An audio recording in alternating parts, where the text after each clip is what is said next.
the whole world.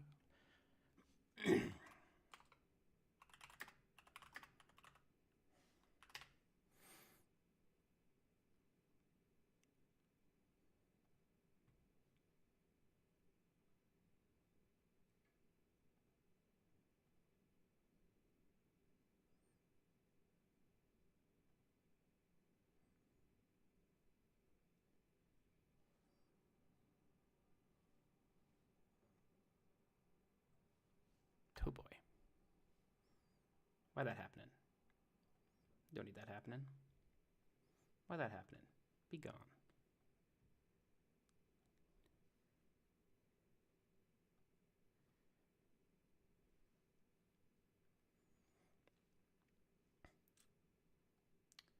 There we go. Dulcet tones from Venezuela. I did literally just Google music from Venezuela, and so that's what we're listening to right now. Anyone's got any recommendations for me? That'd be fine by me. As long as it's from Venezuela. Hi, Pergabeth! Good morning. I think it's a great morning to make a change. In fact, let's see here.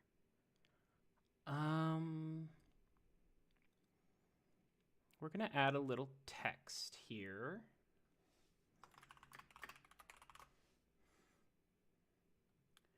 Okay. Now, unfortunately, this never really comes out well, but...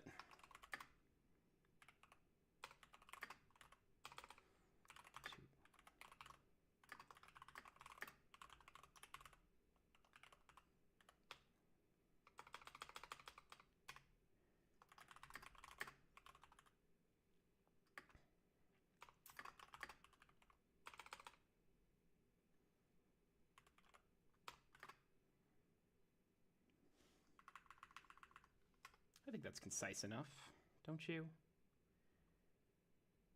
I don't know why I wrestled with myself about whether I should put this in here. What a silly thing for me to wrestle with.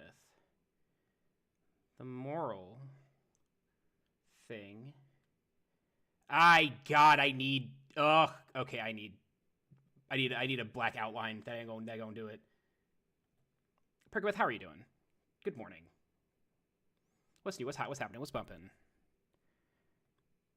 What is the haps on the craps?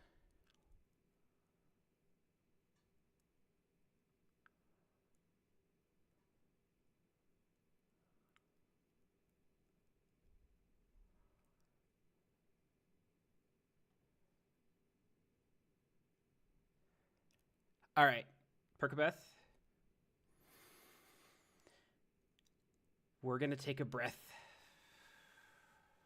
I know that that's not how mania works. I know.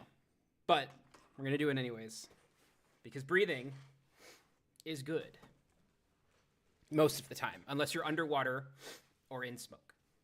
In which case, do it as little as you can. Now, if the subject matter that I'm about to bring up loosely is upsetting to you and you need to take some time for yourself, I understand. Trust me, I get it. You don't gotta stick around. And there will be fun times had in this stream. But I just feel that I need to wear this on my sleeve. Boots!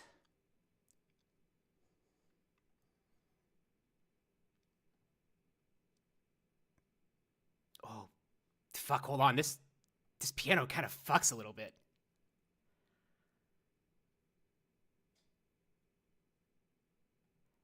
Ugh. One of my favorite, like... You're pretty chill? Okay, good. I haven't been. I've been up since 2 o'clock, which, speaking of which... Yerba mate. Delicioso.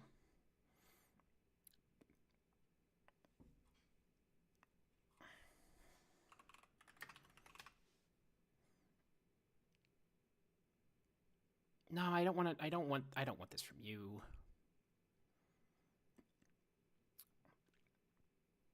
I'm trying to figure out where specifically yerba mate is from. The indigenous Guarani and some Tupi communities, whose territory covers present-day Paraguay, first cultivated and consumed yerba mate prior to the European colonization of the Americas. Its consumption was exclusive to the natives of only 2 regions of that territory, that today is Paraguay. More specifically, the departments of Amambay and Alto Paraná. After the Jesuits discovered the commercialization potential, yerba mate became widespread through the province and even somewhere in the Spanish crown. Cool.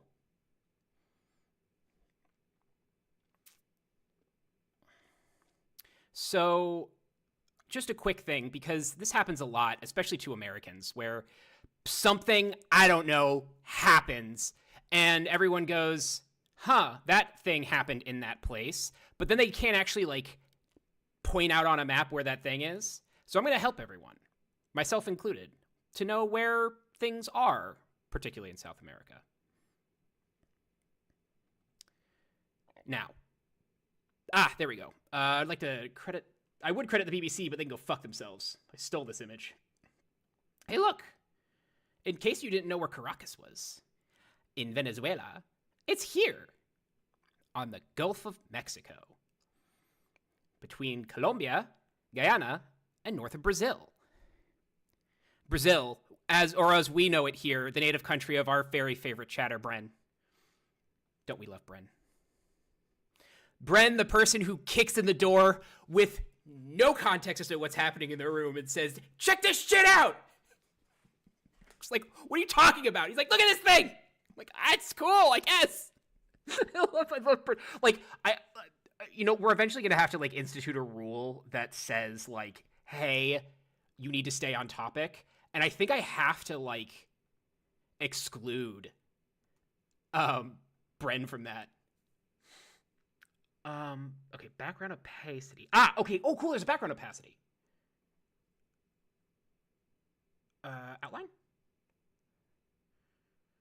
Outline color. Oh, cool, we can just do black and white text. Cool, okay.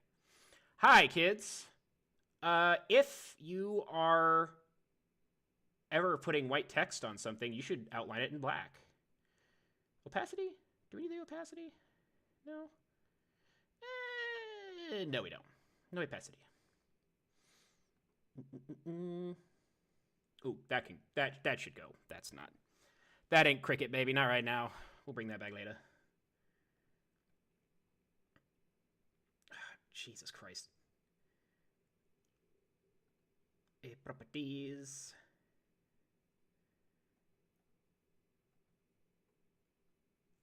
All right, so we've got Perkabeth, we've got Boots. While I'm doing this, let's talk about what I did this morning. Which, we should also talk about what I haven't done this morning, which is walk across the room. Pick up this bag. Come back to the microphone. Open this bag. What's in the bag, you all might wonder? Is it maracas? No, it's not maracas. Though you could certainly use it as maracas. It is amoxicillin, which is a antibiotic, which I'm taking for my fucked up surgery. So that's fun. How God. This tablet's huge. Holy shit. Thank God I'm so good with my throat. What the fuck is this? Is this Venezuelan, like, house music?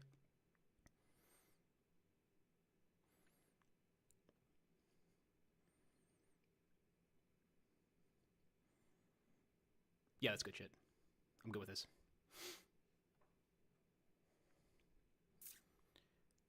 One, 2, 3, 4, 5, 6, 7, 8, 9.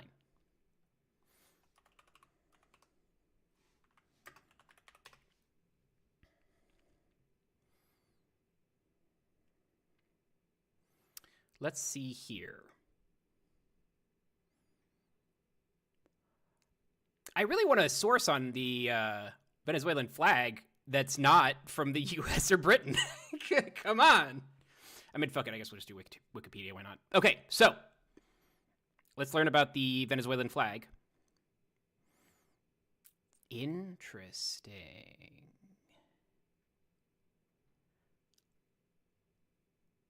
Ooh, they got a lot of flags for history, which makes sense. But it's mostly just been yellow, blue, and red, top to bottom. The current state and war flag and state and naval ensign, horizontal tricolor, yellow, blue, and red, with a coat of arms on the hoist side of the yellow band, and an arc of 8, I miscounted, 8 white 5-pointed stars centered in the blue band. Same thing, but without the coat of arms for the civil flag. That's a damn shame, Boots. It's a damn shame. You have to go dig that out.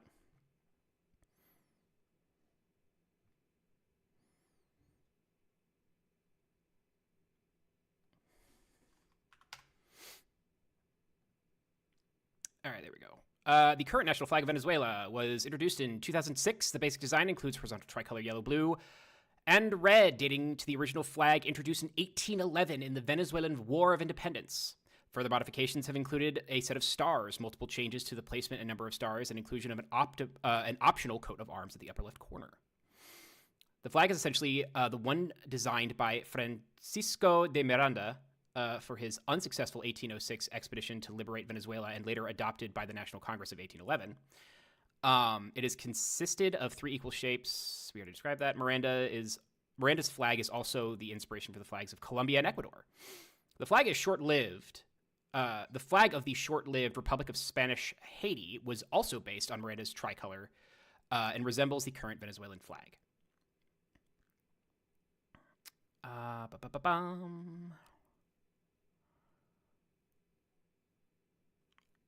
Miranda stated the colors were based on a theory of primary colors given to him by the German writer and philosopher Johann Wolfgang von Goethe. Miranda described a late-night conversation with Goethe at a party in Weimar during the winter of 1785. Fascinated with Miranda's accounts of his exploits in the United States Revolutionary War and his travels throughout America and Europe, Goethe, or Goethe? Goethe? Goethe. If anybody knows how to pronounce that, let me know. Your destiny is to create in your land a place where primary colors are not distorted. He proceeded to clarify what he meant by this. First, he explained to me the way the iris transforms light into 3 primary colors. Then he proved to me why yellow is the warmest, noble, and closest to white light. Why blue is a mix of excitement and serenity and a distance that evokes shadows. And why red is the exaltation of yellow and blue, the synthesis, the vanishing of light into shadow. Interesting.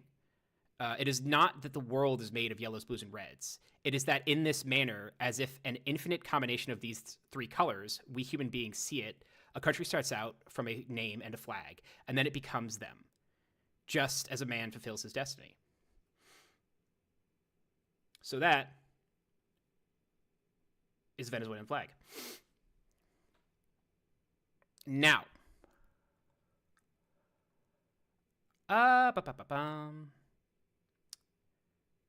let's save image. Can I save image? Open images, new flag. Save. Stop giving me WebP files. How? Ugh. I can do nothing with the WebP files. Please.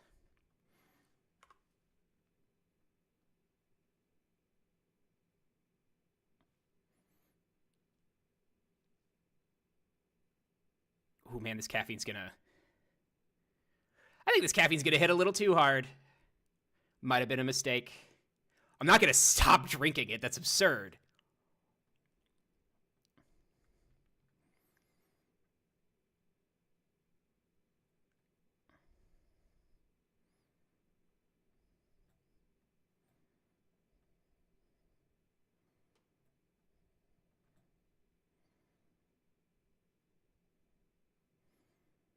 You know what? Maybe turning the flag upside down, not the best idea.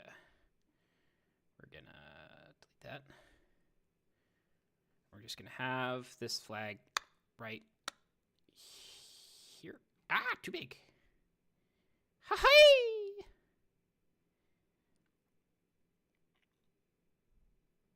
There we go.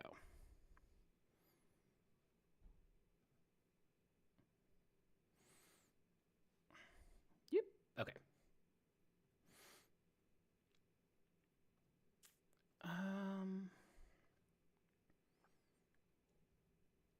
Cool. Okay, that's done.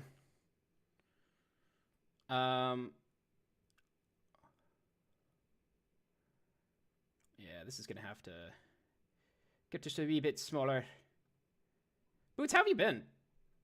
Like, we talk all the time, every day, but it feels like we haven't talked in a while.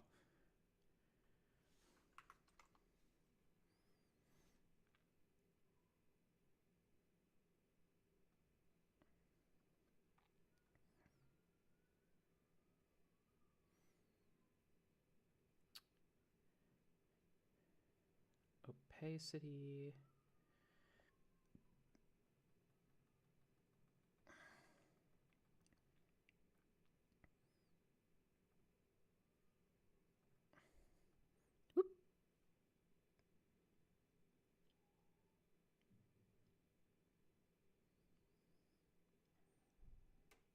Whoop. Sorry, 1 second.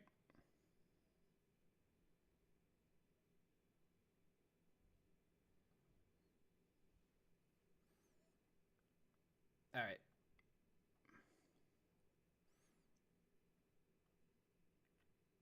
Yeah, everyone's sick and they've all got their own flavor, like, of hell. Um, Lots of water. Do not forget your electrolytes. That is a mistake that I made a while ago by thinking that you could just drink water and be fine, but if you drink too much, you need electrolytes to help actually hydrate you. I did that. So I got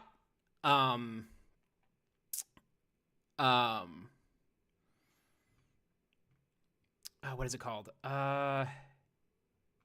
Pneumonia. I got pneumonia a while ago. Like several years ago. And I drank so much water that I had to get up so often to pee that I denied myself sleep. Like I would wake up every few hours to get up and use the restroom, and it's nuts. So yeah, don't do that. The other thing I did was read the entirety, from book 2 to the end, or whatever is available, of Game of Thrones. And I don't remember a fucking page. Not one. I don't remember reading it at all, but I did it. Like, I can prove it by going into my phone and, like... Yeah. Yep, being a piss baby is better than being sick at least. Fuck yes. Hear, hear.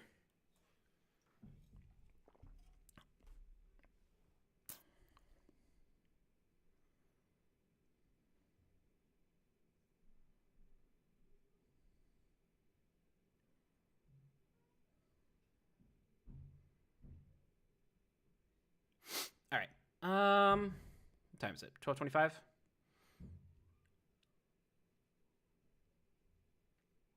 I need like a flamenco pasta. Just a guitar.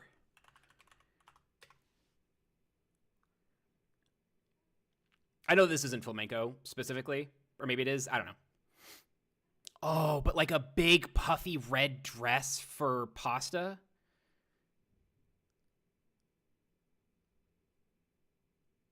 See, it's weird, the dichotomy of the things that I want to make for pasta. So, like, I want to make, like, a full tactical, like, night vision, like, plate carrier with, like, the magazines and, like, just full, like, tactical pasta. But then I'm also like, ooh, flamenco dress. Which could make it amazing. Like, if you rigged up the flamenco dress. Oh, my God.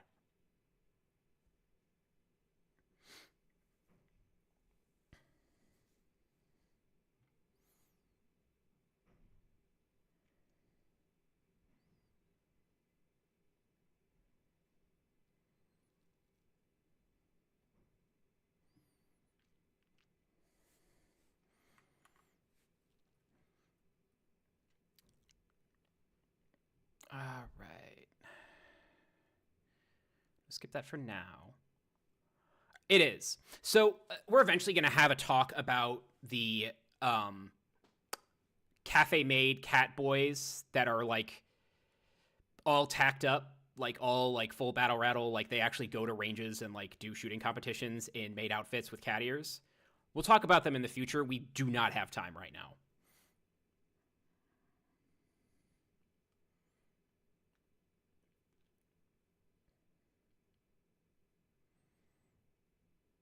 Come on, mix it up. Oh, hey, look. Weird. How did that link end up in the chat? Strange. It's too late to delete it. I don't really feel like it. Anyways. How do I not fuck this up? Hold on. Okay. Do we want commands or events? We don't want events. We want timers. So every 10 minutes, it should spit that out. So let's do a new command.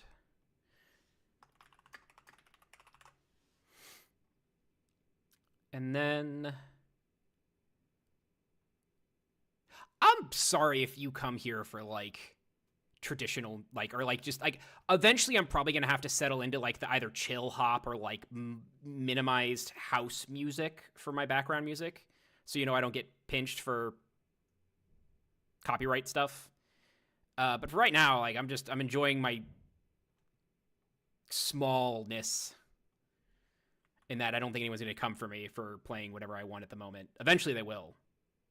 But I am going to play whatever I want until then.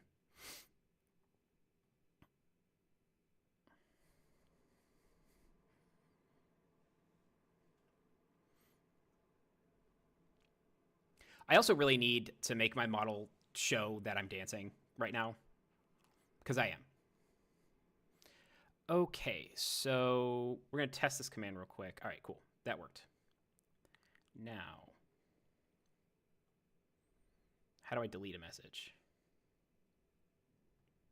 I mostly just don't want this up twice.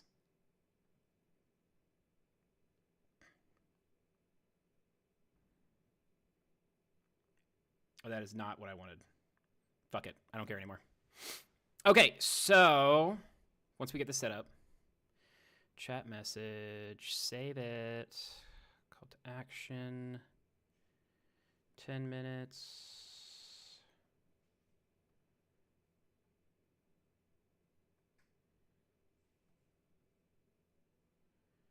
Mod actions, messages. Can I delete messages at all? This is my fucking.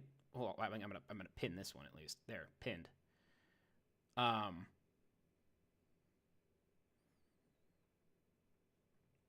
Manual and pinned or pinned. Okay, yeah, there we go.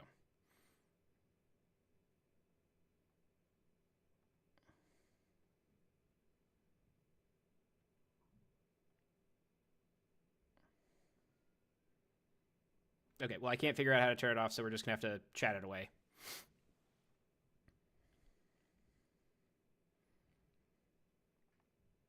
Te quiero.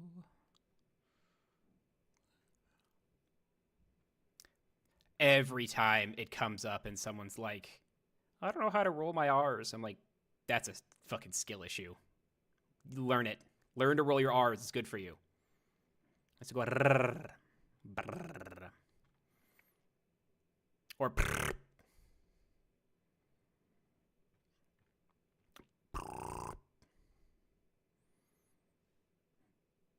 Anyways, all right, let's play some Skyrim and read some books.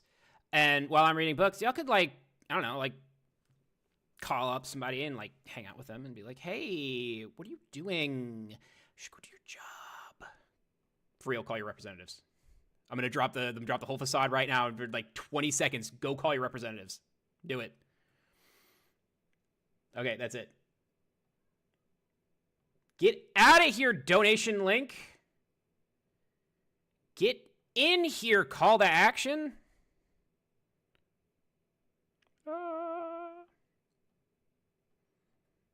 Bam. Wow, too big. Relax.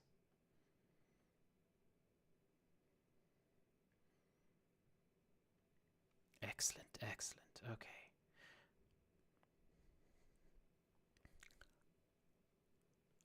I might leave this music up while we play Skyrim because I'm fucking loving it.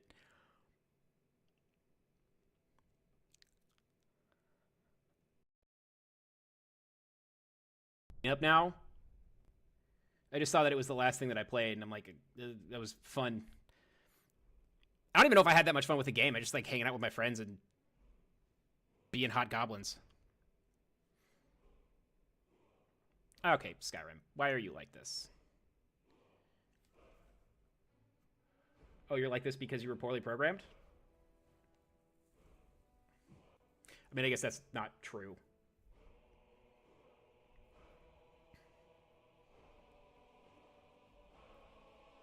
Maple! Hi, Maple.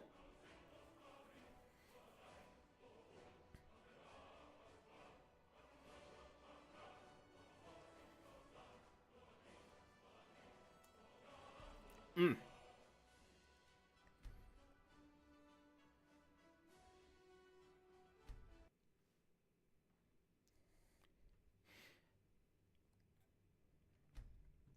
So I tried. I tried to go and like fight a dragon. And I'm not very good at magic. Like, this is the first time I've ever used magic in Skyrim. It has literally always been sneak and bow. To the point where I forgot that there was just like a healing spell that you just get. So I went to like do the dragon mission, died a bunch, and like I don't really know what to do about that. Like, I'm just...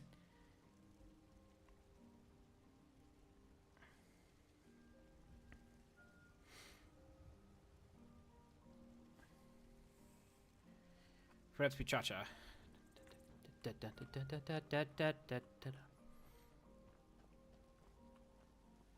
For those who don't know, this is music from Venezuela. For no reason. No reason.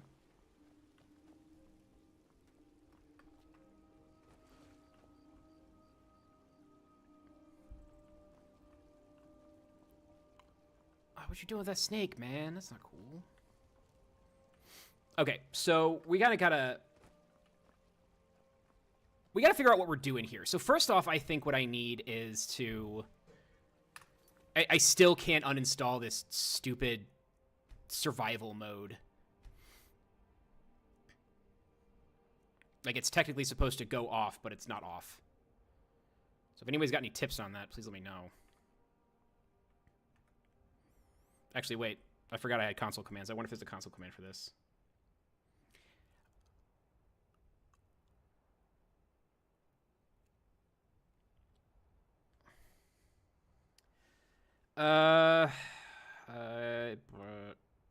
Disable survival mode Skyrim command. You must have some mod that is interfering with your settings because the toggle turn off and off is right next to the difficulty setting. There's an option to turn off in-game. Hey, guys, this is not at all what...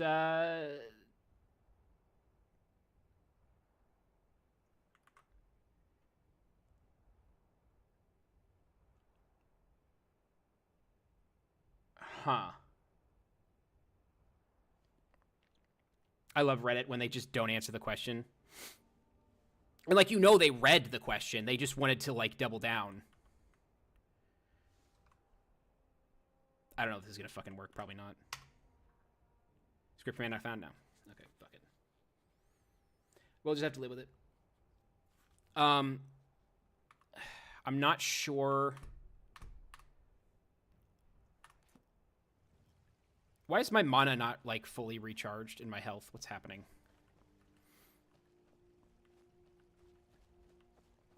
Okay, so I guess I'm the Thane of Whiterun now. Anybody know where I could sleep in this fucking town?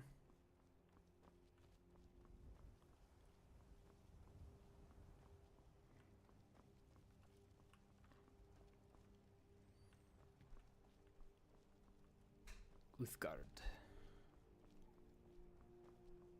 I don't know if I've gotten a, I don't know if they've given me a house yet. Which seems like a huge prize that for a king to give out in this town, considering, like, there's not that much real estate, apparently. Like, they made all of their properties big enough to have a yard, but not for the yard to mean anything. Probably a survival mode thing. Reminds me of how radiation reduces your max health in Fallout 4. Yeah, it is. I'm sure it is. I just don't know how to disable it without, like, disabling all the mods that I'm not even using, so... I was in a rush to get home today. I spent too much time, in the market for some hunting supplies? Is there no volume from this, or is it just really quiet? Master volume, voice, music. I can kill that shit. Get out of here.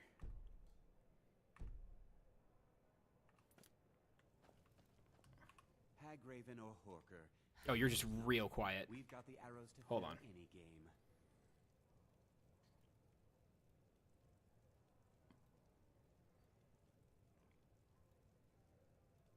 Actually, you know what? Here, let's just play some Skyrim music for now.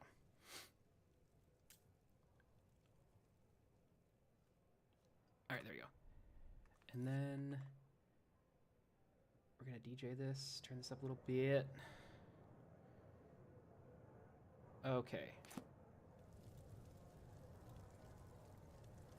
So what can I get you? Why are you so quiet? You don't have to be that quiet, my guy. Can y'all hear everything fine? How are we looking?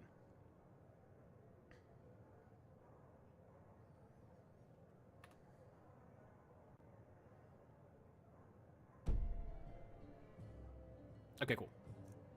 Thank you very much for your business. Whatever, dude. I know nothing of fear. I and don't nothing of remorse. Need or Pay want my you. fee, I and need a together place to we will sleep. vanquish any foe. Hey, ding dong, get up. Need something? Yeah, Talk I need to my sleep. brother, Elrendir. Before they see you. Need something? Needs.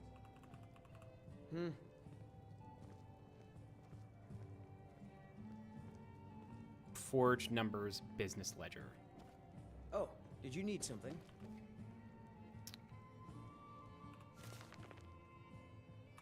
Okay, so we need to read those. All right. You tried mercenary work? What the fuck are you looking at me like that for? I'm just looking for a place to sleep. This is not the place. I bet this is the place to sleep. I bet it's not the spot. Just some mad person walking around a bar, just going, "Where's the bed in here?" And they're like, "This isn't a hotel." It's like, "Where do I sleep?" It's like, "Not here." Guys, let me in. I need a bed. Welcome. Let me know if you want anything. By the way, happy Got a year of the goodie mug around here horse. somewhere. Did not know it was the year of the horse, but it is. All right, let's rest for not that long. 8 hours, yes.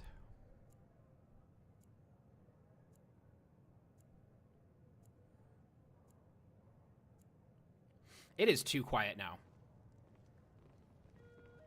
It's too quiet. I'm bringing back the Venezuelan music.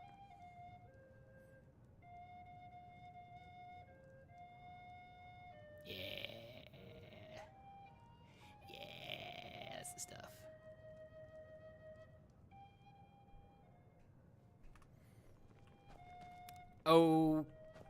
Okay, so that fixed my mana, but not Security in my Whiterun is health terrible. regen. Green's the health, right? Info is Huh. Alright.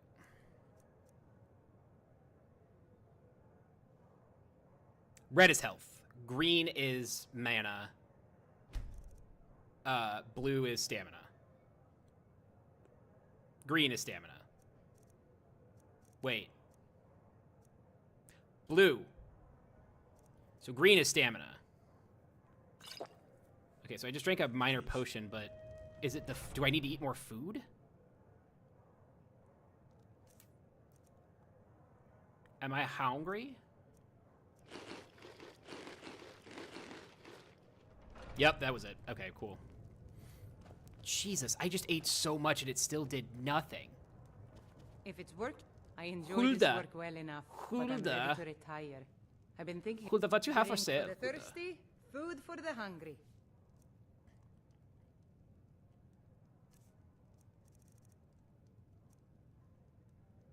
Apple pie. Yoink, yoink, yoink. I'm still waiting for some Skyrim nerd to stumble in here and be like, no, you could do this thing with that thing. And Need why are you anything doing this else? here? Just let me know. I wish that there was as much literature The in guards in this city are all lazy um, and undisciplined. Things need Fallout. to change. as there is in this. It just fucking isn't, unfortunately.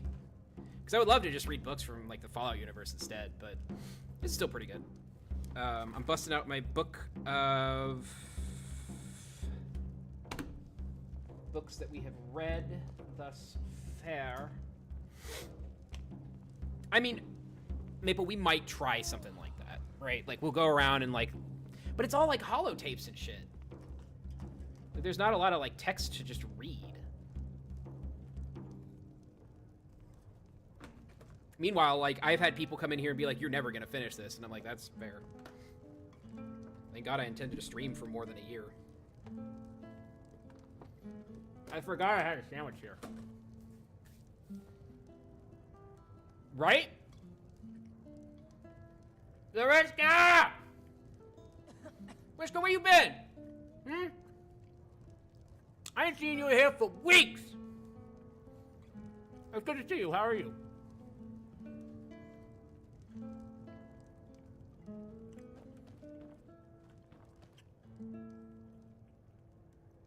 Why you mean mugging me? Want to hear a little Nord wisdom? I can't hear you over the No Venezuelan woman music. you had a I'm busy. strong drink and a fist fight. All right. To our youth, Let's read. today's Sadia, wake up, dear. the age Let's read! is just I said that in the tone what's her face said in Alien.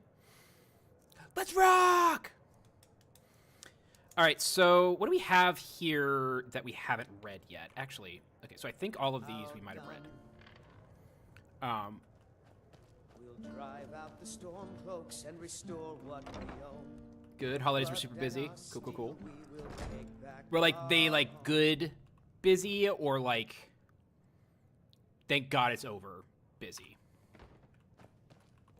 down You want a with drink? Ulfric, the killer Not really. of kings.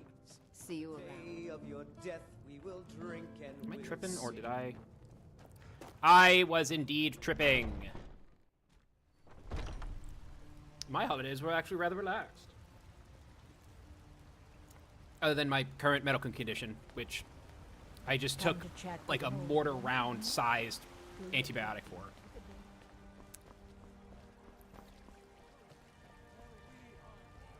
It's a shame, talk to me. isn't it? Don't talk to me, Danica.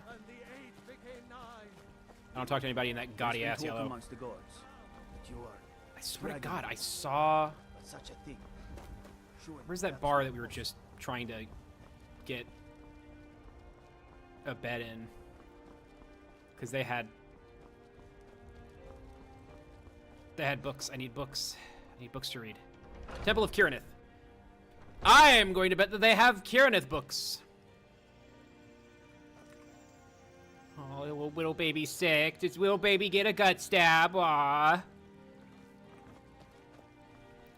This don't make them like they used to. Did somebody else get a little gut stab?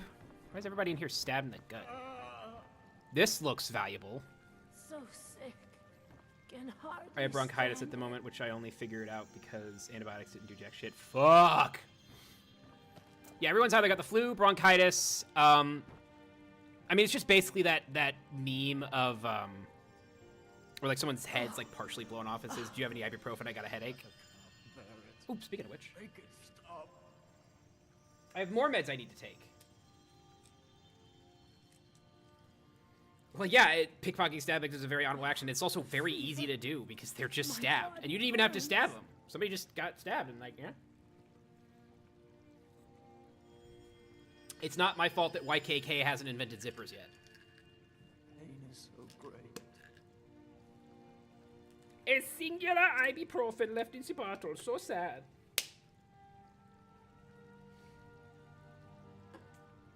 God bless you, Hila. I should really have more than one ibuprofen, though. But I'm too lazy to get up, so we're just going to suffer. Ooh, the Song of Perennial. We're just gonna... Stealing from a healing church? Absolutely. It's the last thing they would expect. All right. Ooh, okay, so let's read the Song of Perennial because we have volume 1, 2, and 4, and hopefully...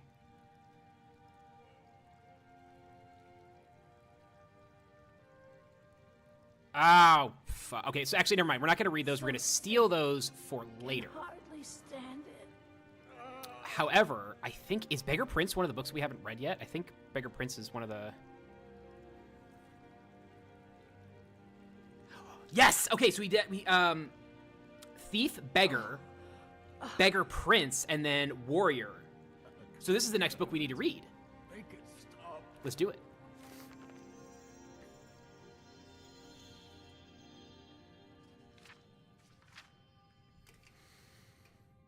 Okay.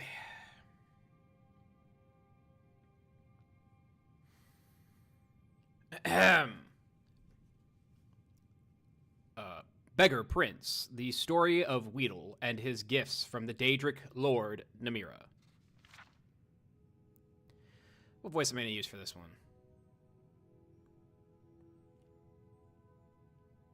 You see, we look down upon the beggars of the Empire, these lost souls and the poor and wretched of the land. Every city has its beggars. Most are so poor they only have the clothes on their backs. They eat scraps with the rest of us and throw out. Oh, sorry, they eat the scraps the rest of us throw out. We toss them a coin so that we don't have to think about, too long about their plight. Imagine my surprise when I heard the tale of the Beggar Prince. I could not imagine what a prince of beggars would be. Here is the tale I heard. It takes place in the First Age, when gods walked like men and Daedric stalking the wilderness with impunity. It is a time before they were all confined to oblivion. I think we already read this one, but I'm just going to do it anyways.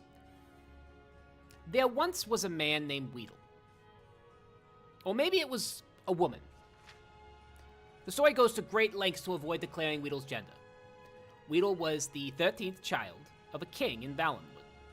As such, Weedle was in no position to take the throne or even inherit much property or wealth.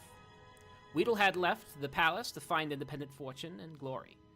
After many days of endless forest roads and tiny villages, Weedle came upon a three men. Weedle came upon a 3 men. Okay, that was a typo and not me shorting out. Weedle came upon 3 men surrounding a beggar. The beggar was swollen in rags, from head to toe. No portion of the vagabond's body was visible. The men were intent on slaying the beggar. With a cry of rage and indignation, Weedle charged the men with sword drawn. Being the simple townsfolk armed with only pitchforks and scythes, they immediately fled from their armored figure with the shining sword. So, here's the thing. If you have a pitchfork, and there's 3 of you, and some jackass charges you with a sword, you have the advantage. You have the reach. And you have the numbers. Just surround the motherfucker and poke him until he falls down. Many thanks for saving me, wheezed the beggar, from beneath the heap of foul rags. They were awful, darling. Terrible. And, they didn't have bleach back then. They didn't have, you couldn't take it to the laundromat. I take mine to the laundromat, not the one down the street. We don't go there anymore. We're talking about the one like 2 blocks over next to Vinny's. You know what I'm talking about? Weedle could barely stand the stench. Hey, yo, what's your name, Wretch? Weedle asked. I am Nymeria. Unlike the townsfolk, Weedle was well learned. That name meant nothing to them, but to Weedle it was an opportunity. You're the Daedric Lord, Weedle exclaimed. Why'd you allow these men to harass you? You gotta stand up for yourself. You could have slain them all with a whisper. I am pleased you recognize me, Nymeria rasped. I am frequently reviled by the townsfolk. It pleases me to be recognized for my attribute, if not for my name. Weedle knew that Nymeria was the Daedric Lord of all things gross and repulsive, just like Vinny. Diseases such as, leprosy, gangrene, Bitcoin, were her domain. Where others might have seen danger, Weedle saw an opportunity. Oh, great Nymeria. Let me apprentice myself to you. I just ask that you grant me powers to make my fortune and forge a name for myself. That's it. And I'll live through the ages. Hey, I make my way alone in the world. I have no need for an apprentice.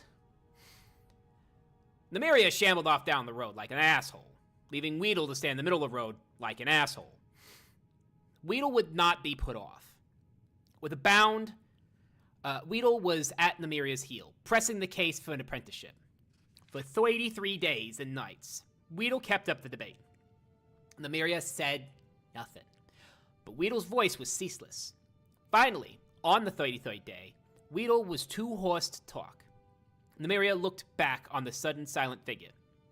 Weedle knelt in the mud at her feet, open hands raised in supplication.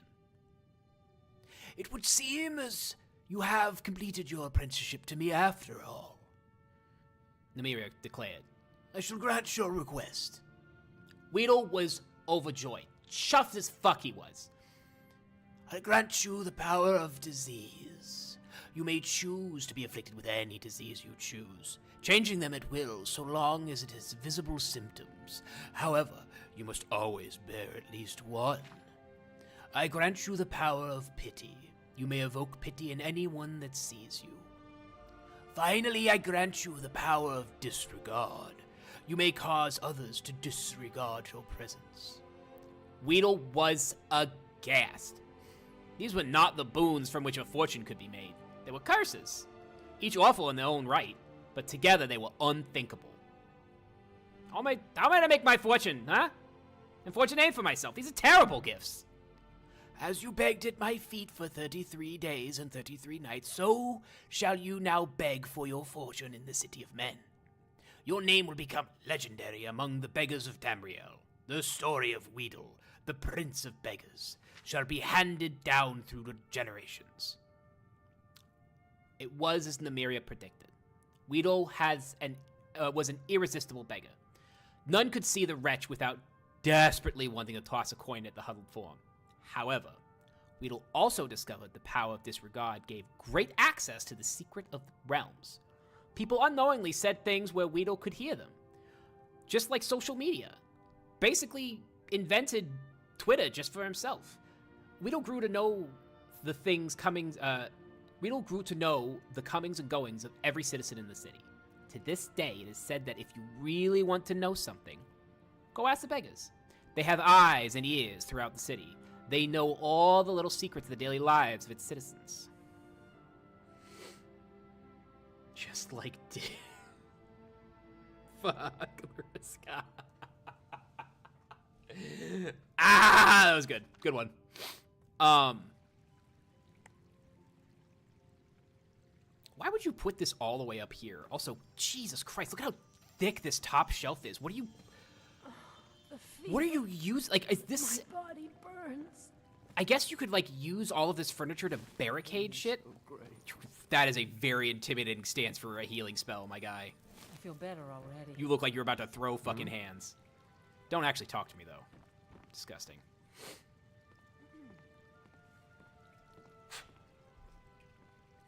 All right. I was about to ask. Oh yeah, so that was Beggar Prince. So now we need to read Warrior. So we need to find Warrior, which I think maybe I have. Did I pick up Warrior? No, unfortunately not.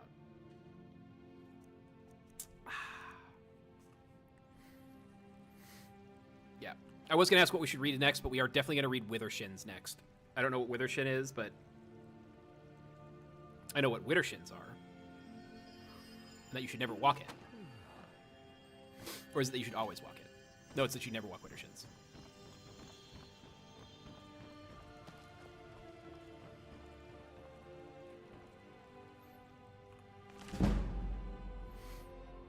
Restoration increased to 17. Withershins by Yakut Tawashi.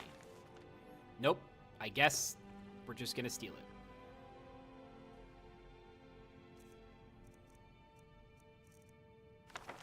There we go. Kasaga? Alright, said Kasaga. Why don't you want to talk? No, sorry, we already did that voice. Now, why don't you want to talk? Zaki put down his mug of mead and just stared at his wife for a few seconds. Finally, grudgingly. Because everything I have, a conversation, darling, it flows in alphabetical order, just like I told you. I think the only way to stop is to not talk at all. I think it's supposed to say every time I have a conversation, darling, it flows in alphabetical order.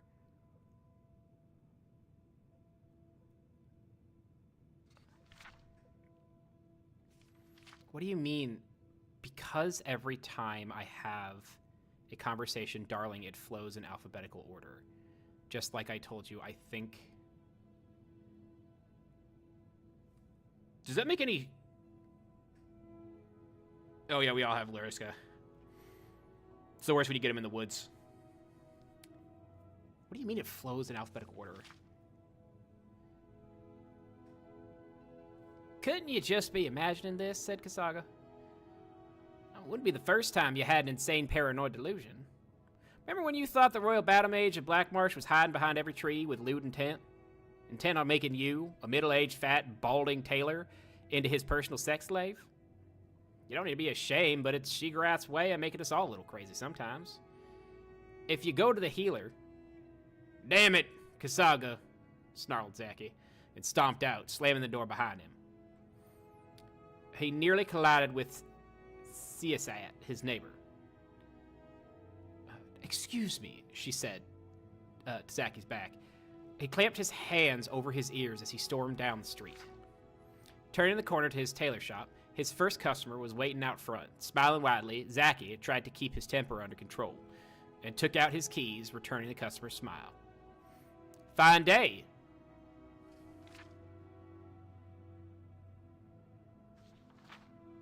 A, B,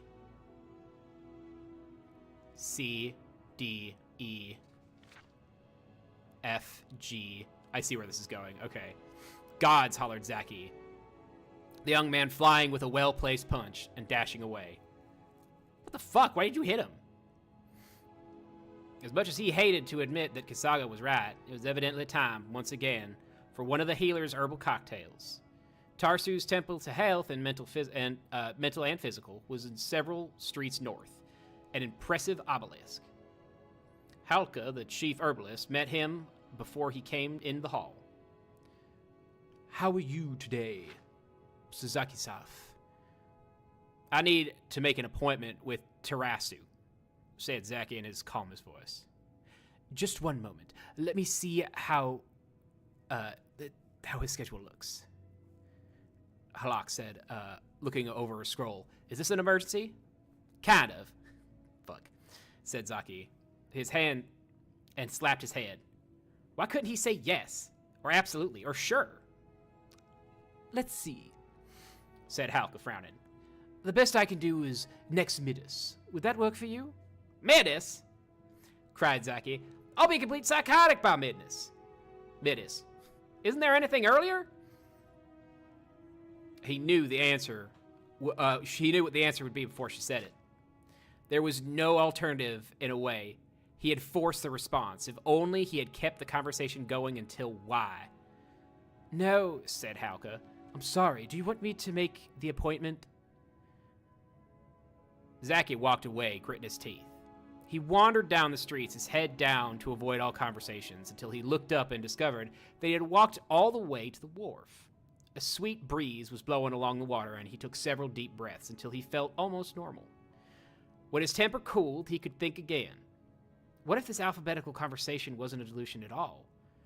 What if what he felt wasn't paranoia, but acute awareness? He knew it was a classic dilemma. Am I crazy? Or is this really something weird going on? Across the road was a shop called Paradox. The fuck? It's a great name, I guess. Featuring a display of herbs, crystals, vapors, trapped in orbs. The sign in the window read, Mystical Consultation, sunrise to noon. No, L-M-N-O. Okay, so the next letter should be O. Right? L-M-N. Okay. It was worth a shot, though Zaki was dubious. The only people who generally came down the wharf for healing were stupid adventurers who didn't know any better. Incense burned in copious billows of pink and gold, obscuring and then revealing the clutter within. Geegic death masks glowered down from the walls. Smoke incensers hung by chains from the ceiling, and the floor was a maze of bookshelves. At a well-worn table in the back, a small man wearing a headdress was tabulating a young lady's purchases. Okay, said the man. Your total comes to 57 gold pieces. I threw in a restorative scale conditioner for free. Just remember, the candle should be lit only after you invoke Goroflex the Unholy, and Mandrake Root does the best in partial shade. The customer gave a quick, shy smile to Zaki and left the store. Please help me. Please help me, said Zaki. Every conversation I hear or get involved in seems to be arranged alphabetically. I don't know if I'm going insane or if there's some kind of bizarre forces at work. To be honest with you, I'm normally a skeptic when it comes to your type of business, but I'm at the end of my rope. Can you do anything to make this madness end? Okay, so we're L-M-N-O-P Q. Quite a problem there. Quite a fucking Jesus Christ. I'm losing it, y'all. Quite a common problem, actually, said the man, patting Zaki on the arm. When you get to the end of the alphabet, do conversations then go to reverse alphabetical order or start at the beginning? Reverse alphabetical order, said Zaki, and then corrected himself. Damn it! I mean, it starts from the beginning all over again. I'm in agony. Can you call on the spirits and tell me, am I insane? Sariki, said the man with a reassuring smile. I don't have to. You're quite sane. Sorry, I don't have to. You're quite sane. Thank you, said Zaki, frowning. By the way, my name's Zaki, not Sariki. Unusually close, eh? Said the man, patting Zaki on the back. My name's Octoplasm. What the fuck? Follow me, please. I think I have just what you need. Octoplasm led Zaki down the narrow corridor behind the desk. The two men pushed past dusty cabinets filled with strange creatures and liquids, past heaps of Neolithic stones, past stack after stack of moldering leather-bound books, into the dank heart of the store. There he picked up a small, squat, cylindrical drum and a book, and handed them to Zaki. Vampirism, Daedric Possession, and Wither Shin Therapy. Oh, sorry. Vampirism, Daedric Possession, and Wither Shin Therapy, said Zaki, squinting his eyes to read the book in the gloom. What in the oblivion does this have to do with me? Not a vampire. Look at this tan. I'm a redneck. And what's wither shin therapy, and how much will it cost me? Wither shins, from the old Cyrodiilic, wither sins, which means backwards, said Octoplasm in a serious tone. It's the art of reversing the direction of things in order to gain access to the spirit world and break curses. Cure vampirism, trigger all manners of apotropaic healing.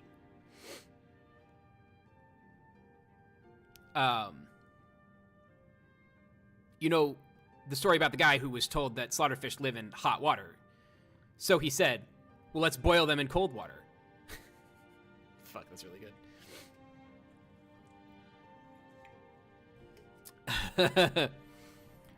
Xenophis, said Zaki instinctively, his brother having taken a rather esoteric upper-level course in Cyrodiilic philosophy as an elective in the Imperial College 31 years before, and immediately wishing he hadn't. And what do you do with the cylindrical thingy? Octoplasm lit a candle and held the object over it so Zaki could see more clearly. All along the cylinder were narrow slits, and when Zaki peered within them, and he saw a succession of old black and white drawings of a naked man leaping over boxes, one frame after the next. You spin it like so, said Octoplasm, slowly whirling the device clockwise so the man within leapt over the boxes over and over again. It's called a zoetrope. Pretty neat, huh? Now, you take it and you start spinning it counterclockwise, and while you're doing it, read this incantation I've marked in the book. Zaki took the zoetrope and began spinning it counterclockwise over the candle, so the little naked man within seemed bound backwards over the boxes. It took little coordination and concentration to keep whirling it at a steady pace, but gradually the man's awkward, jerky back jumps became more and more fluid until Zaki could no longer see the individual frames flipping it. It looked just like a little humanoid hamster on an endless reverse treadmill. While he continued to spin the zoetrope with one hand, Zaki took the book in the other and read the underlined passage. Fuck. Jesus Christ, they went so far out of their way to do Z. Zoetrope, counterspin, counterspin, counterspin. Pull my life through the rut that it's in. I'll invoke the goddess Boathia, Kiranith Andrasis, to invert my potentially metaphysical crisis. My old life may have been rather pointless and plain, but I dislike the prospect of going insane. Make the pattern reverse by this wither shin zoetrope. Counterspin, counterspin, counterspin. As he chanted, Zaki noticed that the little naked man in the zoetrope began to look more like himself. The mustache vanished and the hairline receded. The man's waist expanded, and the buttocks sagged to the shape and texture of half-inflated balloons. Scales approximating his own Argonian pattern appeared. The man began to trip as he bounded backwards over the boxes, taking bigger breaths and sweating. By the time Zaki reached the end of the incantation, his twin was clutching his chest and tumbling end over end over the boxes in a free fall. Octoplasm took the zoetrope and the book from Zaki's hands. Nothing seemed to have changed. No thunder had rumbled, no winged serpents had sprung out of Zaki's head. No fiery explosion, but Zaki felt that something was different. Good. Different. Normal. At the counter, when Zaki pulled out his satchel of gold pieces, Octoplasm merely shook his head. Are treatments radical such of effects term long the what sure be can't we? Naturally charged, no? Feeling the first relief he had felt in days, Zaki walked backwards out of the shop and down the road to his shop. No charge, naturally. We can't be sure what the long-term effects of such radical treatment are. Holy shit. Okay, that was pretty fucking good. We can drop this. That was a pretty good one. Look at this tan, man. So sick. Can hardly stand it.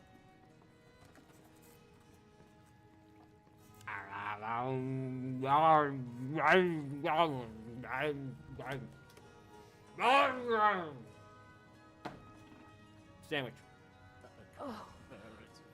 Make it stop.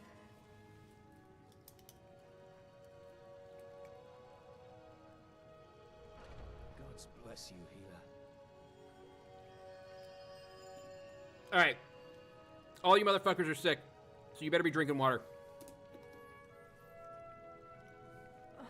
The fever. My body burns.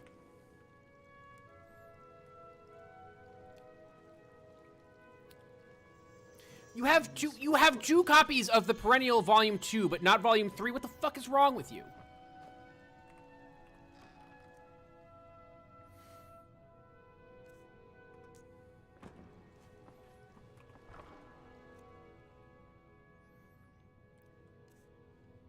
All right, let's talk, chat.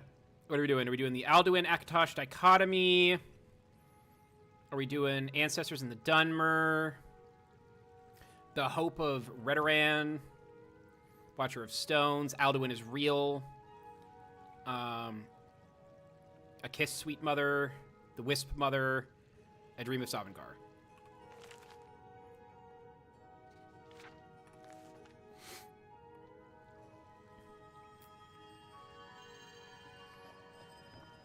Or should I just start killing sick people in here?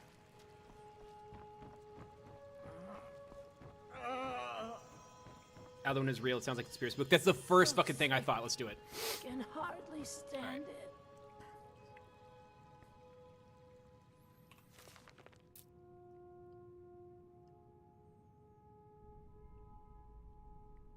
Alduin is real, and he ent Akatosh. I'm trying to figure out a voice for this one.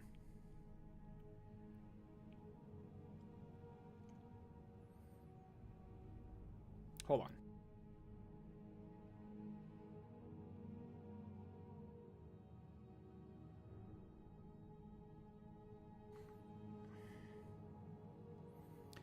Okay, so Alduin is real, and he ent Akatosh by Thromgar Ironhead, Proud Nord.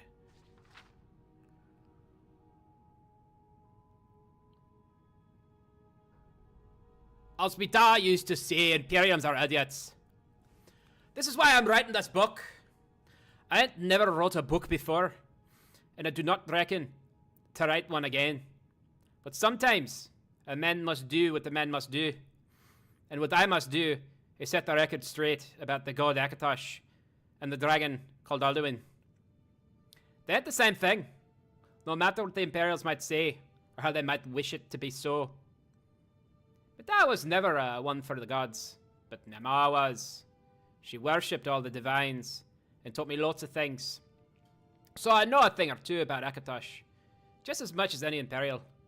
I know he was the first of all the gods to take shape in the beginning place. And I know he has a shape of a dragon. My dad even told me the story of Martin Septon. And the things, what happened when the gates to Oblivion opened. Septim turned into the spirit of Akatosh and killed Mehrunes Dagon. Now, I don't know about you, but any dragon that fights the Prince of Destruction is okay by me. Now, I hope you understand the problem. Akatosh is good. Everyone from North Imperial knows that. But Alduin, he ain't good. He's the opposite of good. That Alduin is evil through and through. So you see, Akatosh and Alduin can't be one and the same. What's heavier, a kilogram of steel or a kilogram of Alduin? That's right, a kilogram of steel.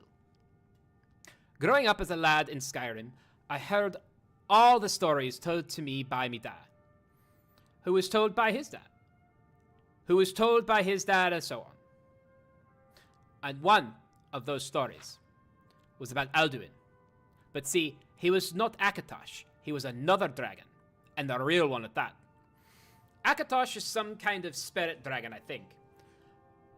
When he bothers to be a good dragon at all, when he bothers to be a good dragon at all, and not a god living in some kind of god plaque like Oblivion, but Alduin is a real dragon. With flesh and teeth and a mean streak, longer than the White River. And there was a time when Alduin tried to rule over all of Skyrim with his other dragons. In the end, it took some mighty strong heroes to finally kill Alduin and be done with his whole sorry story. So I got to ask, does that sound like Akatosh to you? No, friend! No! It did not. And so, I, Thramgar Ironhead, do firmly say, with utmost conviction, that Alduin is real. And he ain't Akatosh.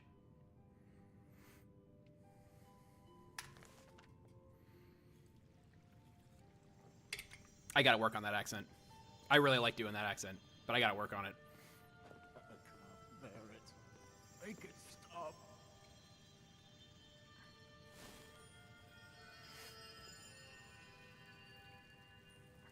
God's bless you, healer. All right. I'm gonna take a quick break and just kind of mosey around. I need to go buy some potions. Is there a magic shop around here? Lady, For my could you spare a coin? Check the Jarl's back. Probably not up at the castle. Stuffs himself. That'll work. Future of Tamriel. God, I looked so hard for a gun mod for Skyrim. And they just like flat out don't exist. It's just such a bummer. And like, I'm not talking about like the flintlock stuff. I want like a full-on AK-47. I want an RPG for this motherfucker. But I can't have that apparently. So. Honestly, I might dive into mods after the stream and maybe just get some insanely overpowered stuff. We'll see. Pardon me, but do I detect Do I a take case a of case the of the rattles? I've got something for that. What the fuck is the rattles?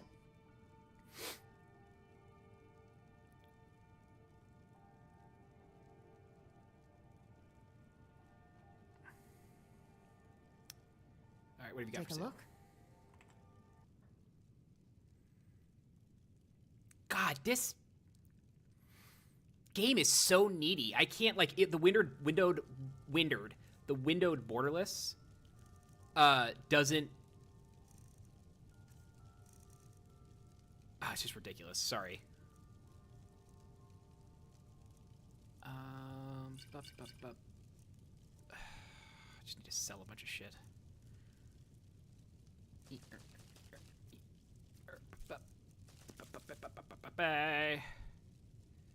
Yes. Oh, dragon boats. We can sell those.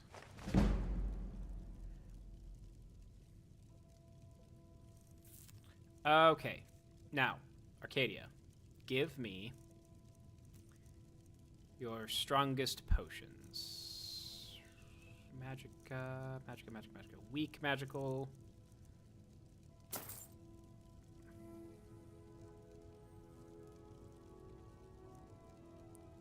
Two of those. Potion of alteration. Potion of brief invisibility. Conjurer's potion. I should just do a conjuring build, and so I can just summon things to kill things for me. Come back Thank you, anytime Arcadia. if you need a remedy. Do you have any books Watch by what chance? you're doing. Any books behind the counter here, maybe? I offer remedies for ailments both common and rare. Any Do let me narcotics know if that I I should can know be of about? service. Arcadia, anything? Herbalist Guide to Skyrim, but that's a good one to read. Okay, so we already read Songs of Return, Volume 7. The only one that we need is Volume 24. The Real Baron Zaya. Did we read that one? Sounds familiar.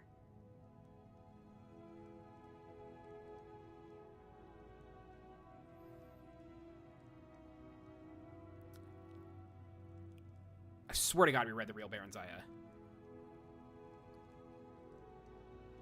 Yo, did we read Wabbajack? Wabbajack? Wabbajack! Maybe not. Okay, so that was Withershins, and then Alduin is real. Sweet.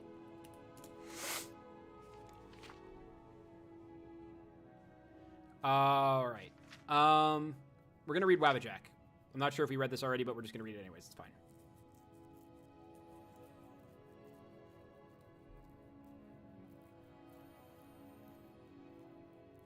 Little boys shouldn't summon up the forces of eternal darkness unless they have an adult supervising. I know. But on that sunny night on the 5th of first seed, I didn't want an adult. I wanted Hermaeus Mora, the Daedra god of knowledge, learning, gums, and varnishes. Sorry, the Daedra of knowledge, learning, gums, and varnishes. You see, I was told by a beautiful, large-breasted man who lived under the library in my hometown that the 5th of first seed was Hermaeus Mora's night. And if I wanted the Ogma Infinium, the Book of Knowledge, I had to summon him. When you're the new king of solitude, every bit of knowledge helps. Normally, you need a witch's coven, or a mage's guild, or at least matching pillowcases and sheets to invoke a prince of oblivion. The man under the library showed me how to do it myself. He told me to wait until midnight, until the storm was at its height before shaving the cat. I had forgotten the rest of the ceremony. It doesn't matter. Someone appeared who I thought was Hermaeus Mora. The only thing that made me somewhat suspicious was Hermaeus Mora. From what I read, was a big, blobby, multi-eyed, clawed monstrosity, and this guy looked like a waistcoated banker. Also, he kept calling himself Sheogorath, not Hermaeus Mora. Still, I was so happy to have successfully summoned Hermaeus Mora. These inconsistencies did not bother me. He had me do some things that didn't make any sense to me, beyond the mortal scope, breadth, and kin, I suppose. And then his servant happily gave me something he called Wabbajack, Wabbajack, Wabbajack, Wabbajack, Wabbajack, Wabbajack, Wabbajack, Wabbajack, Wabbajack, Wabbajack. Maybe the Wabbajack is the Book of Knowledge? Maybe I'm smarter. I know cats can be bats, can be rats, can be hats, can be gnats, can be that's, can be thises. And the doors can be bores, can be snores, can be floors, can be roars, can be spores, can be yours, can be mine. I must be smart, for the interconnective system is very clear to me. Then why or wherefore do people keep calling me mad? Wabbajack, Wabbajack, Wabbajack. Don't fuck with the Daedras, y'all. Just don't do it.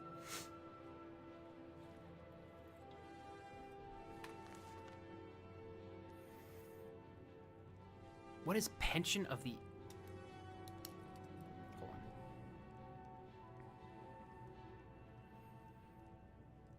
I'm just realizing now there's a better way to like, list all of these, but whatever. What is the ancestor moth? I must know.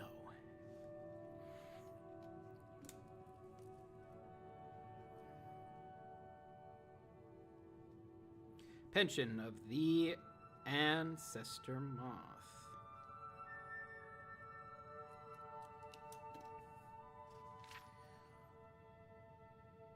To be read by all novitiates of the temple.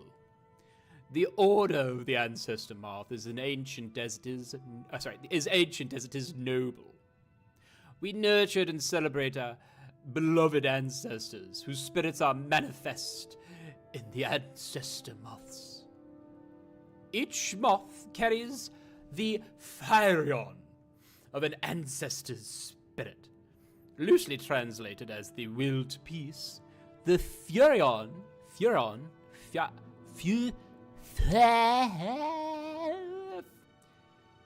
Fajiron can be sung into silks produced by the ancestor moths. When the silk is in turn spun into cloth and embroidered with the genealogy of the correct ancestor, clothing of wondrous power can be made. Adepts of our order are gifted with prescient powers. The wisdom of the ancestors can sing the future into the present. For this reason, Order, and our order alone, has been given the privilege to interpret the Elder Scrolls. These writings exceed even the gods, but Aedra and Daedra Sorry, both Adra and Adra. I'm really fucked up, y'all. Sorry. Such insight into the inner fabric of realities comes at a price. Each reading of the Elder Scrolls is more profound than the last. Each leaves the priest blind for longer and longer periods of time. Finally, the last reading achieves a nearly sublime understanding of that scroll's contents. But the priest is left permanently blinded to the light of this world. No longer can he read the scrolls.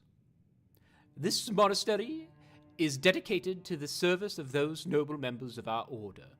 They now live out their lives with the ancestor moths that they so love. Their underground Demesnes?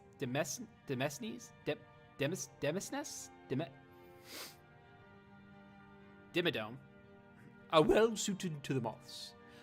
They raise and nurture the fragile creatures, singing to them constantly. They harvest the silk and spin it into bolts of cloth. They weave the cloth, embroidered it with the genealogies and histories of the ancestors that spun the silk. This is their new life. As they tend the ancestor moths, so we tend the blind monks. While they toil in the dark, we serve in the light. They need food and water. We provide. They need tools and furniture. We provide. They need secrecy and anonymity. We provide. They need purveyors to sell the fruits of their labors. We provide. At one time, we also provided protection. Many generations ago, Gundrum came to our temple. Newly blinded by visions of what was to be, she brought her new teachings. The visions of the ancestors foresaw the need of the monks to defend themselves. They train and practice the teachings of Gundrum constantly. They are masters of no sword.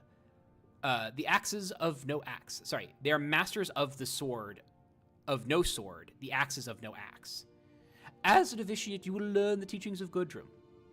You will learn the way of the peaceful fist.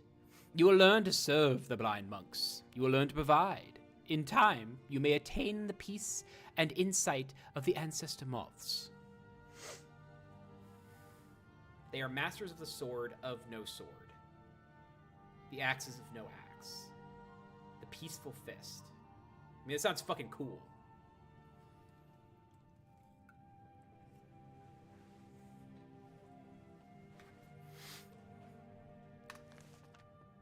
Alright, that's another one down. Let's go kill a dragon. I'm done here. Yeah, I'm done here. Foolish old woman. You know nothing. Nothing of our struggle. Man, this wound does not like me talking too much.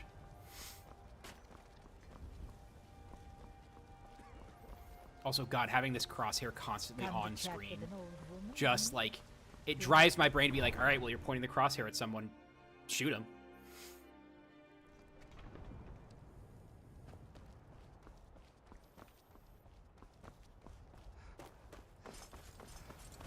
Oh, wait. Wait. Hold on.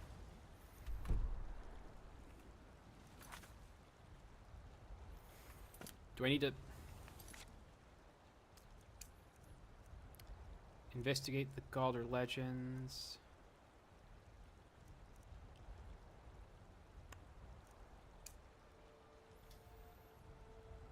Oh, I already killed the Dragon of Whiterun. That's not a right one. So we need to go speak with the Greybeards. A group of men calling themselves Elikir are looking for a Redguard woman in Whiterun. Okay, let's find her then. A Redguard woman.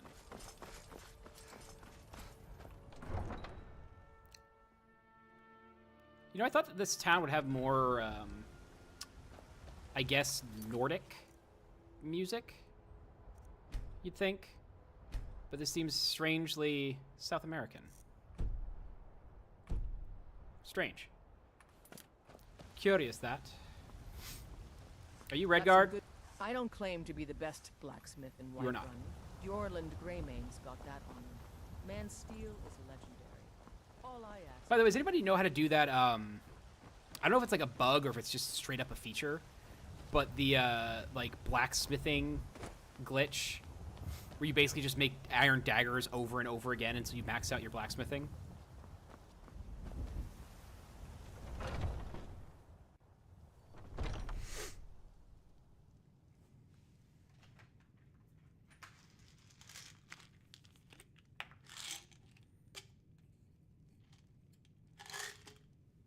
Halt.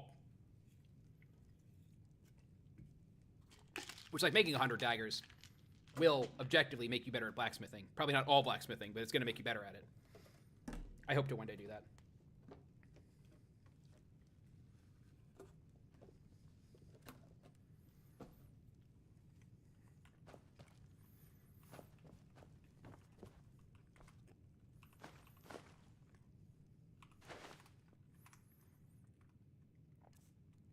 Let's rob these people blind.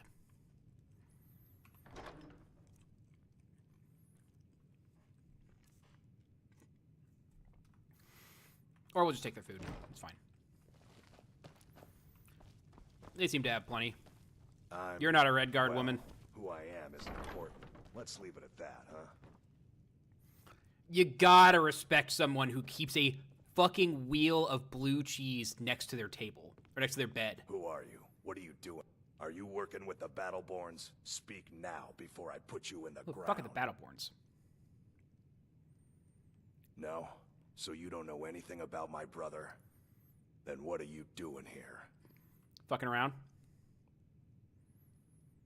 Because they've got Thorald locked away somewhere, and if they find me here, I'll disappear too. So you're saying if I rat you out... I am not gonna let that happen. I can't do this all on my own. Are you offering to help me? Are you offering to help me? Sure. My brother Thorald, he was fighting the Stormcloaks and went missing. Everyone assumes he's dead. Everyone assumes he's dead. But he's not. I just know it. The Imperials captured him, and they're holding him someplace. The Battleborns know where. Can y'all hear the person speaking? Because I search can't. their house for proof, but I have the game capture turned up more than the I'd be captured, and music. then we'll never know what happened to him. So I need someone to find that proof for me.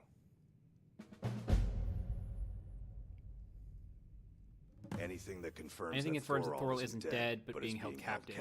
I know these Battleborns have it. those Battleborns have it. They'd be hiding it, of course. Wouldn't want it to get out that they've been lying this whole...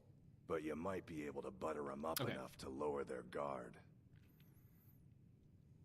The Battleborns, the Emperor's biggest bootlickers here in Whiterun. Their connections I love the term to the bootlicker Empire and Legion are well known. Made its way into Skyrim. Return home, there was no question So evocative. in their mind. They knew Thorald Speaking of which, the Stormcloaks. there's a link in chat. You should call your reps. Battle. Made sure he didn't come back.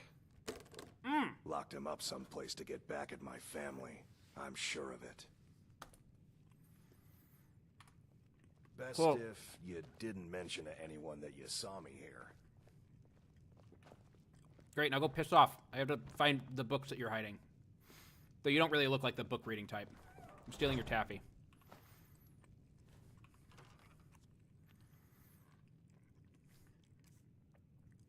Who are you? Are you with the Battleborn? No, man, I'm just here to rob your house. You don't gotta get an attitude with me. I'm not with them.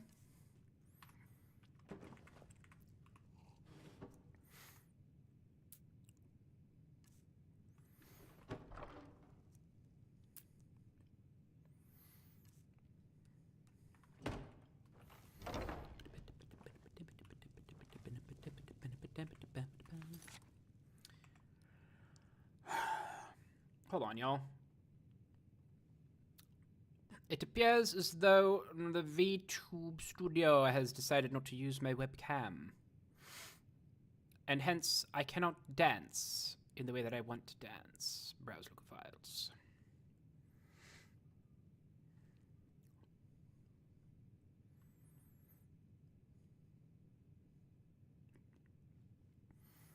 Come on. Come on, VTube studio, you can do it.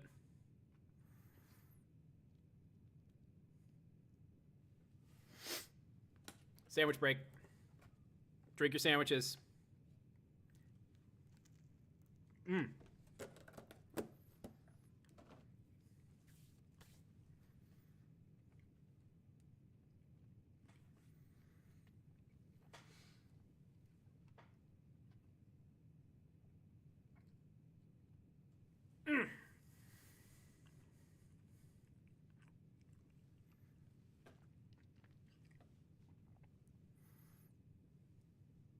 There we go.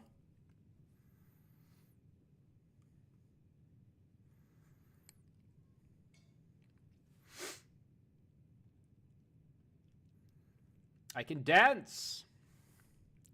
I can fight.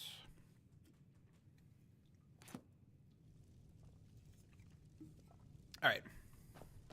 You are not Do you have news? Did you find a something? Redguard woman, I assume. I mean, listen, I don't want to stereotype, but y'all don't really seem like the reading type, so I just want to make sure there aren't any hidden books around here. Maybe you accidentally like let one in with the wind.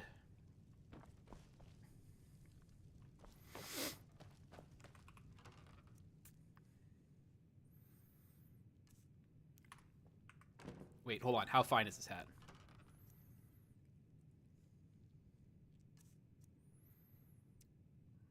It's not that fine.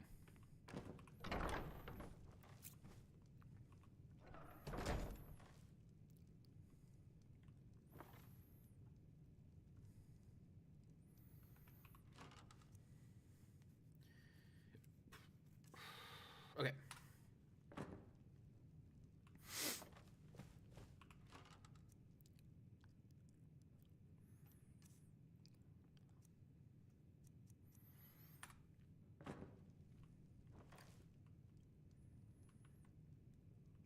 I'm just gonna yoink. Wow, these people really have no... What do you mean I'm hungry? Don't flash red like that just because I'm fucking hungry. Jesus Christ.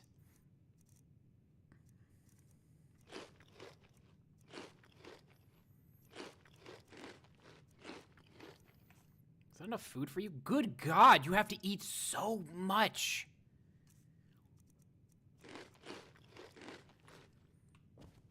God, that was like 20,000 calories right there.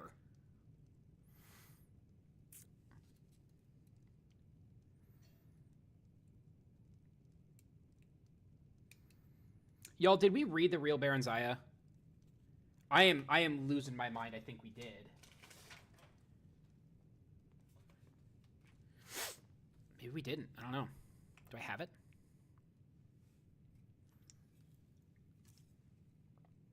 Why isn't anyone keeping track of the books that I'm reading except for me that I'm doing that?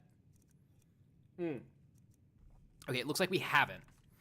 So I know that there is... We have volume 4, so we're just going to yoink volume 3. And then the Book of the Daedra.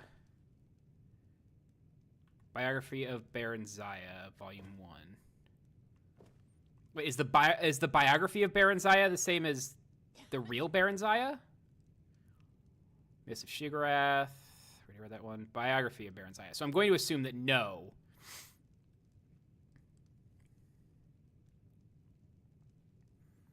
Hold on, I gotta look it up.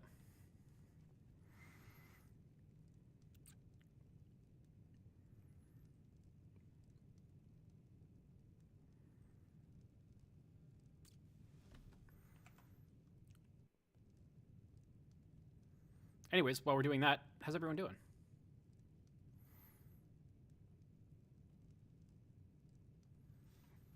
Books of Skyrim.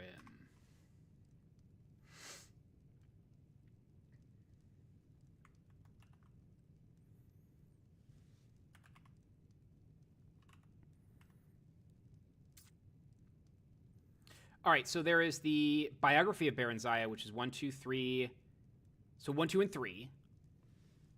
And then there is the real Baron Zaya, 3, 4, 5. 1, 2, 3, 4, 5. Okay, yeah, so the real Baron Zaya. What the fuck? Interesting. Okay, there's a lot of misspellings here. You're doing? Anything specific?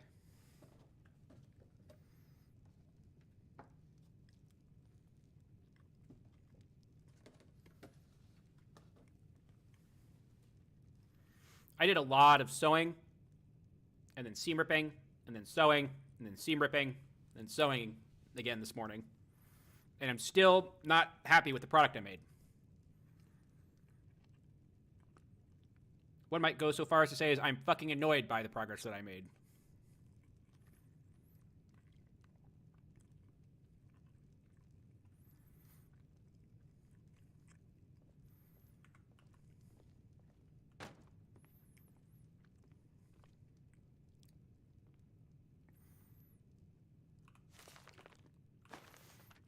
So we got the real Baron Zaya 1. Or the biography of Baron Zaya 1. Biography of Baron Zaya 2.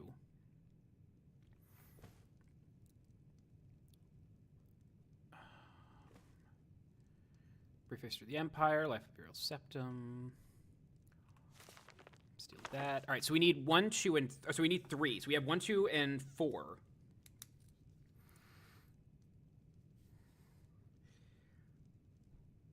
Bio of Baron Zaya.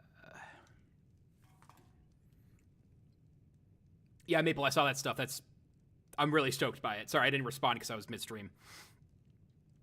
1, 2, 3, 4.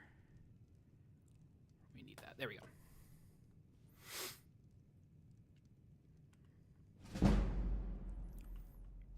Oh my god, my sneak increased to 22 purely by just stealing books from people.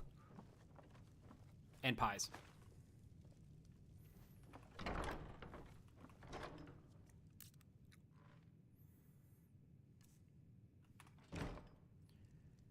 Who the fuck?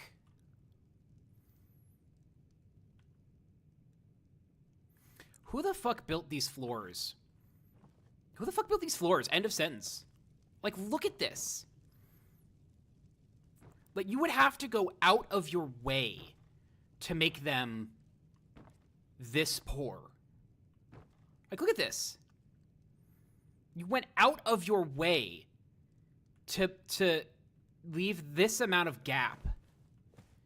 It, like, what? Like, if someone steps here enough times, it's just gonna go straight through.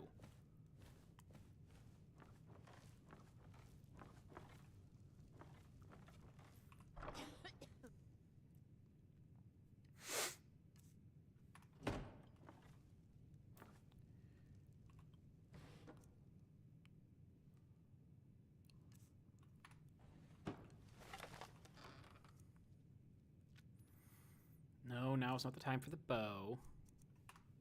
Go away.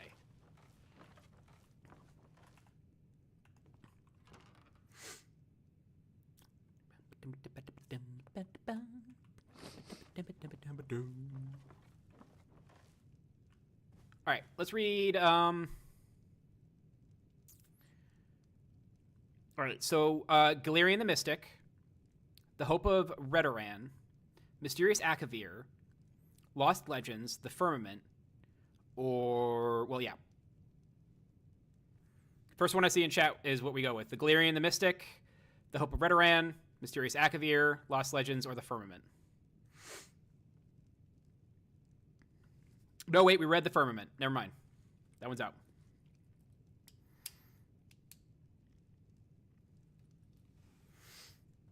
Lost Legends? All right.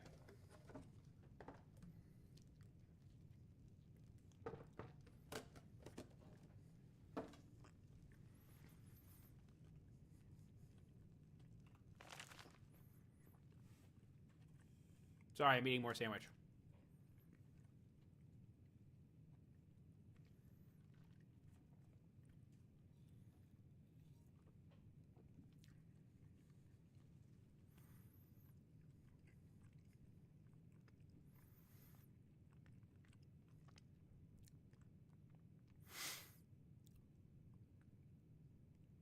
Lost Legends of Skyrim by Talsgar, the Elder Archivist of Winterhold.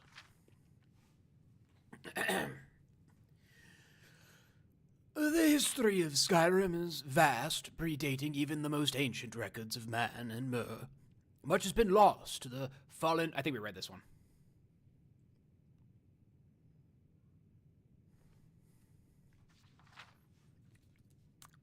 Hold on.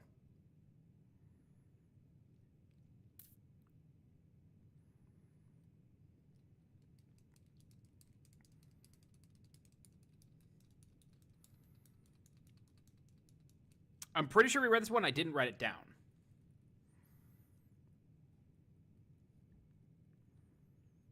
Fuck it. We're reading it anyways.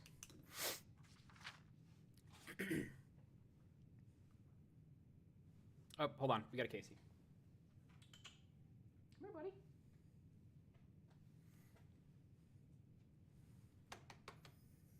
Why don't you sit on, like, my lap like every other cat in existence? God damn it. Casey is nothing if not a cat of habit. Like, there are things that just simply will not do because it is all that he has done. So there's always a space on my left for my baby boy when I'm sitting at the computer. Always. And when there isn't, he just kind of like finds the spot closest to it, no matter how much stuff is there, and he'll just sit there until I make room. Hi, buddy. What's up, buddy? You okay? I gotta read now, buddy. Much has been lost to the ravages of war. Oh, did somebody do something? Did I miss something? No, okay. Or by the turning of the ages. But nothing is ever truly forgotten. Where no records exist, legend and folk tales offer us a key to the past, a way to piece together truths half remembered in the minds of men. For generations, the people of Morthal have told whispered tales of the Pale Lady, a ghostly woman wanders the northern marshes, forever seeking her lost daughter. Some say she steals children who wander astray. Others, that her sobbing wails strike dead all who hear it. But behind these tales may lie a kernel of truth, for ancient records speak of Amriel, a mysterious figure, Ysgramor's... Whoops, wrong way. Damn it. Every time I scroll in Skyrim, the chat scrolls up too.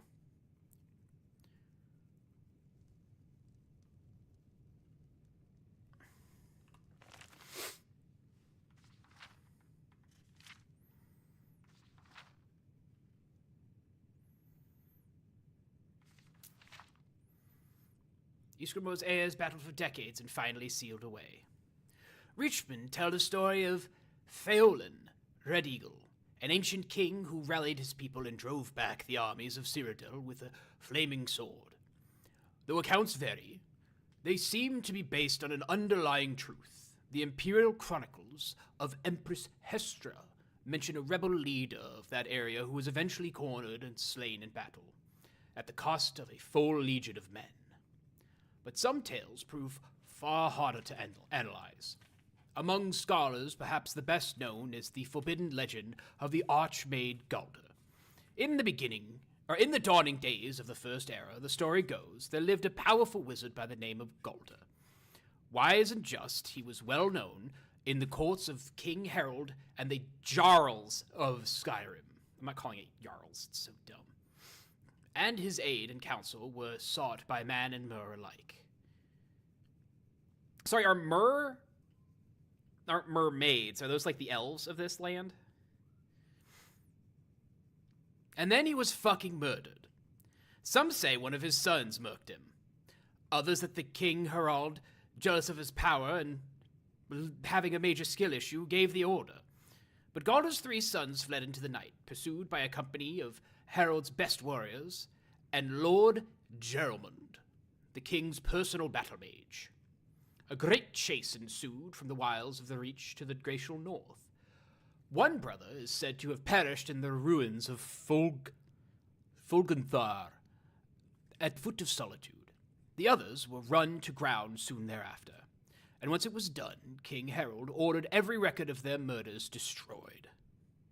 And Galder's name and deeds were struck from the rolls of history. Even today, few sources remain, and no bard will tell the tale. But perhaps the truth yet remains in some ancient ruin, waiting to be unearthed, for nothing is ever truly forgotten.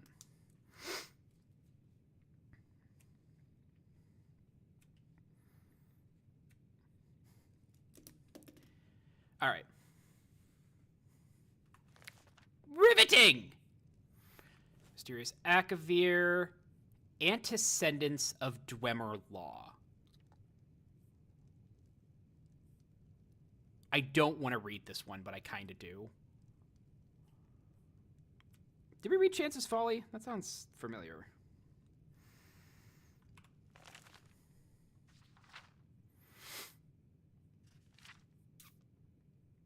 Chance's Folly by Zilmak Golge.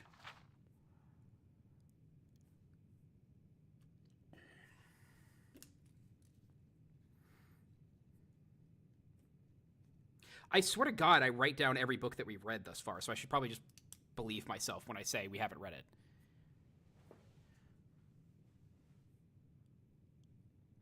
Boy, the time she was 16, Minerva Lolos had been an unwelcome guest in every shop and manor in Balmora. Sometimes she would take everything of value within. Other times, it was enough to experience the pure pleasure of finding a way past the locks and traps. In either situation, she would leave a pair of dice in a prominent location as her calling card to let the owners know who had burgled them. The mysterious ghost became known to the locals as Chance. A typical conversation at Balmora at this time. My dear, whatever happened to that marvelous necklace of yours? My dear, it was taken by chance. The only time when Chance disliked her hobby was when she miscalculated and she came upon an owner or a guard. So far, she had never been caught or even seen, but dozens of times she had uncomfortably close encounters. There came a day when she felt it was time to expand her reach. She considered going to Vivek or Nisus, but one night at the Eight Plates, she heard a tale of the Heron. Holy shit. Casey, I see you, buddy. I'm shocked that y'all can't hear the thumping of his tail on the table.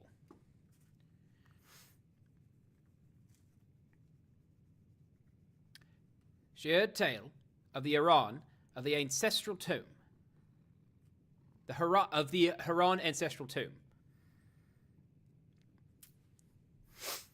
An ancient tomb filled with traps and possessing hundreds of years of Heron family treasures.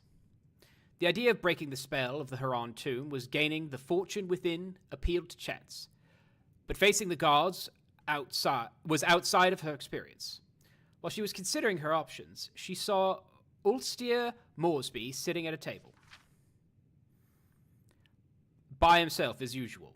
He was a huge brute of a Breton, who had a reputation as a gentle eccentric, a great warrior who had gone mad and paid more attention to the voices in his head than to the world around him. If she must have a partner in this enterprise, Chance decided, this man would be perfect. He would not demand or understand the concept of getting an equal share of the booty. If worst came to worst, he would not be missed if the inhabitants of the Heron tomb were too much for him, or if Chance found his company tiresome and elected to leave him behind. Ulster, I don't think we've ever met, but my name is Minerva, she said, approaching the table. I'm fancying a trip to the Heron ancestral tomb. If you think you could handle the monsters, I could take care of unlocking the doors and popping traps. What do you think? The Breton took a moment to reply, as if considering the counsel of voices in his head. Finally, he nodded, his head in the affirmative, mumbling, Yes. Proper rock, hot steel. Chitin, walls beyond doors. 53. 2 months and back. Splendid, said Chance, not the least bit put off by his ramblings. We leave early tomorrow.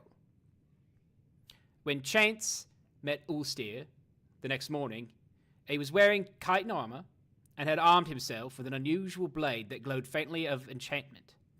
As they began their trek, she tried to engage him in conversation, but his responses were so nonsensical that she quickly abandoned the attempts. A sudden rainstorm swelled over the plain, dousing them. But as she was wearing no armor and Ulster was wearing slick chitin, their progress was not impeded.